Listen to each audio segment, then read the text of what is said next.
আজ সকাল থেকে বাবাকে দেখতে পাচ্ছিলাম না। বেলা বাজে 1:30। খুঁজতে খুঁজতে হঠাৎ করে ভাবলাম চল পিছনে গিয়ে দেখি তো বাবা আছে কি না। ঠিক তাই, যেমন ভাবনা তেমনি কাজ। নিচে পিছনে এসে দেখলাম বাবা একজন লোক নিয়ে কাজ করছে। কী কাজ না, ভিয়েতনামি নারকেল চারা, গোলাপ জাম গাছ, সেই গাছগুলো বসাবে। তো গর্ত খোঁড়া হয়ে গেছে। বাবা বাবার বুকে প্রেসমেকার বসানো রয়েছে। বাবার এজও 85-এর উপরে হয়ে গেছে। বাবার 2 ছেলেই সব সময় বিজনেসে ব্যস্ত থাকে, বাড়িতে থাকে না। সেই কারণে বাবা একজন লোকের সাহায্য নিয়ে গাছ বসান। বাবা গাছ বসাতে খুব খুব ভালোবাসেন, খুব। এবং আমাদের বাড়িতে যা গাছ রয়েছে, প্রচুর রকমের গাছ রয়েছে।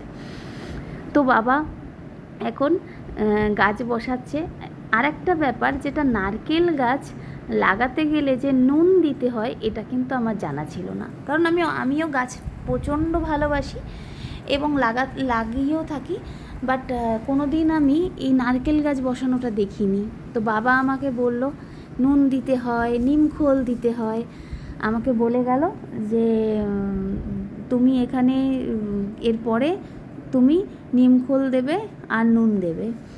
তো পিছনের বাগানটা আমাকে এবং আমার যাকে দুজনকে বলেছে দেখাশোনা করার জন্য, এবং বাবাই দেখি দেখাশোনা করে, গাছ লাগায় এবং প্রচুর গাছ হয়েছে, শাক সবজি গাছে ভরিয়ে তুলেছে।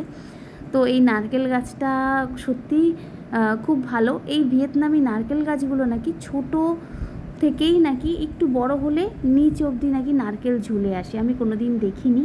বাবার অনেক শখ ছিল, তাই বাবা অনেকগুলো চারা এনেছে।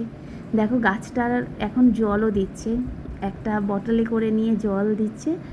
আর বলছে বৌমা বিকেলবেলা বৃষ্টি আসবে তো। আজকে বৃষ্টি আসার কথা রয়েছে, দেখা যাক। বৃষ্টি আসলে তাহলে খুব ভালো হয়, বাবারও একটু কষ্টটা কম হয়।